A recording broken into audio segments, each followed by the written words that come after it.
వీళ్ళందరినీ కాదు అనే ఒక రాజకీయ వ్యవస్థ యువతరం, తెలంగాణ యువతరం, ఏ యువతరం అయితే తెలంగాణ భవిష్యత్తు గురించి కలలు కన్నదో, అద్భుతమైన భవిష్యత్తు కలలు కన్నదో, ఏ త్యాగ పటిమతోటి పోరాడినరో ఆ యువతరం తెలంగాణను రేపు పొద్దుగాల ఆదుకోవాల్సిన అవసరం ఉన్నది. వాళ్ళే రేపు ప్రజాక్షేత్రంలోకి వచ్చి ఎన్నికలలో నిలబడాలి.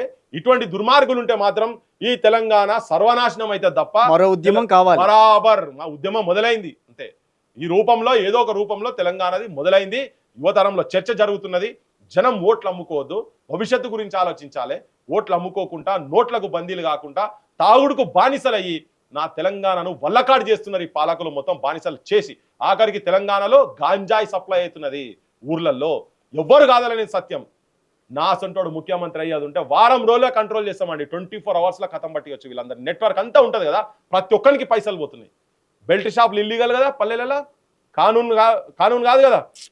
మీకు మన ఎక్సైజ్ వాళ్ళకు టార్గెట్లు ఇచ్చి ₹1 కోటి ఉంటే నువ్వు ఈ సీజన్ నువ్వు 2 కోట్లు చేయాలని చెప్పి టార్గెట్లు ఇస్తున్నారు, లేకపోతే మెమోలు ఇస్తున్నారు వాళ్ళకు. ఇల్లీగల్ బెల్ట్ షాపులు ప్రభుత్వాలు నడుపుతున్నాయి కదా. ఎందుకు ఎమ్మెల్యేల కాడికెళ్ళి ముఖ్యమంత్రి దాకా పైసలు పోతున్నాయి కాబట్టి. ముండమోసిరు నా తెలంగాణ ఆడబిడ్డలు ముండమోస్తున్నారు. యువకులు మొత్తం కాటికి పోతున్నారు, కాటికి దగ్గర అయిపోతున్నారు అని చెప్పని ఉపన్యాసాలు ఇచ్చిన ఆయన గద్దెల మీద కూర్చున్నాక బంద్ చేయాలనా లేదా? ఇవన్నీ బంద్ కావాలంటే, సంసారాలు బాగుపడాలంటే, అరే చిన్న చిన్న పిల్లలు చచ్చిపోతున్నాడు తెలంగాణలో. ఘోరం, చాలా ఘోరం. మా యూనివర్సిటీలో నేను మొన్న చూసిన మా చిన్నమ్మ చచ్చిపోతే, మా చిన్నమ్మ దినాలకు పోతే, దినంలో సర్వింగ్ చేసిన వాళ్ళు పీజీలు చేసినటువంటి వాళ్ళండి. పీజీలు చేసినటువంటి వడ్డిస్తున్నారు. ఏంటంటే కెమెరా ఫోటో తీస్తుంటే ఇట్లా వీడియో తీసిన అన్న తీయకు అంటారు. ఎందుకంటే అన్నతో ఉన్న వీడియో ఉంటే వెళ్ళిపోతుంది, మా ఊరి దాకా పోతుంది. మా ఊర్లో పోతే మా ఇంట్లో కనుక చూస్తే బాధపడతారన్నా.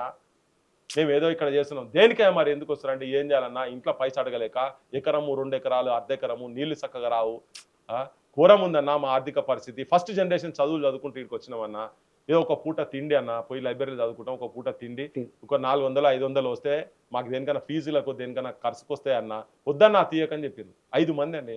ఎక్కడ పోయినా మీరు కాకతీయ మీరు వరంగల్లో పోండి, మీరు మీ కెమెరా పట్టుకొని పోండి. ఎప్పుడన్నా మీరు ఎక్కడ పోయినా కానీ క్యాటరింగ్ వాళ్ళ దగ్గర చూస్తే ఒక 5-6 మంది పిల్లలు కంపల్సరీ కాకతీయ యూనివర్సిటీ వాళ్ళు పీజీలు చేసే వాళ్ళు ఉంటారండి.